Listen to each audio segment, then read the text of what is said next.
The MMA world is reeling from a whirlwind of announcements, controversies, and shocking revelations.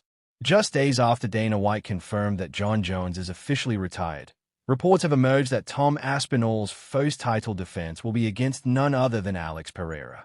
That's right, the reigning light heavyweight champion, a wrecking machine known for his knockout power, is moving up once again in a bid to become a historic three-division UFC champion.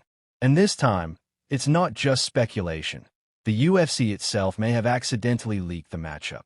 According to multiple inside sources, including UFC-connected analyst Wison, the UFC is lining up Pereira versus Aspinall as the main event for UFC 320, potentially taking place in October in Las Vegas. The rumors began swirling after Pereira turned down a light heavyweight rematch with Ankalaev. His silence was telling. He had his sights set higher. Pereira had openly flirted with the idea of facing Aspinall, and the interim heavyweight champ responded enthusiastically. This super fight would pit two of the most athletic and explosive finishers in the UFC against each other. Aspinall brings speed, size, and grappling. Pereira brings pinpoint power, surgical striking, and that icy confidence that's won him world titles in two divisions. If Pereira wins, he makes history. If Aspinall wins, he establishes dominance over two divisions, and without needing Jon Jones. Shortly after Dana White confirmed Jones's retirement and elevated Tom Aspinall to undisputed champion, Jon Jones released a heartfelt statement on social media.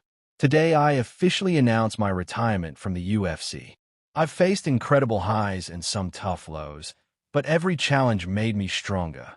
MMA will always be a part of who I am, and I look forward to contributing in new ways."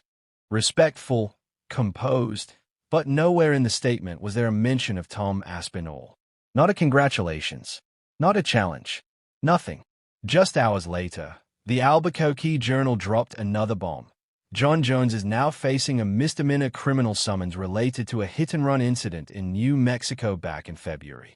The timing couldn't be wise. Meanwhile, Daniel Cormier didn't hold back in his reaction. During a live UFC segment, DC unloaded on his old rival, accusing Jones of tarnishing his legacy by retiring instead of facing Aspinall. He walked away. Real champions, like Khabib, like Shogun, like me, we didn't dip when things got tough. Jon had a chance to do the same. He chose to quit. Cormier referenced Khabib Nurmagomedov's legendary run, who fought the toughest contenders all the way to the end and even gave up the belt while undefeated. In DC's eyes, Jon's retirement isn't an exit, it's an escape. There's no time to dwell in the UFC. With the heavyweight division cleared of its former king, Tom Aspinall has been officially recognized as the undisputed champion. The UFC has wasted no time lining up a blockbuster title defense, and Pereira versus Aspinall is being framed as one of the most intriguing matchups in recent history. "This isn't just another title fight," said Wison. "This is a full-blown collision of two divisions, and Pereira could become the greatest champion the UFC has ever seen."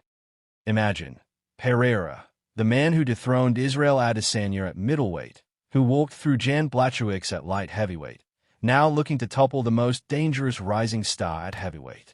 The story writes itself. While heavyweights dominate headlines, the lightweight division is no less dramatic. Michael Bisping stirred the pot by saying Justin Gaethje doesn't deserve another title shot.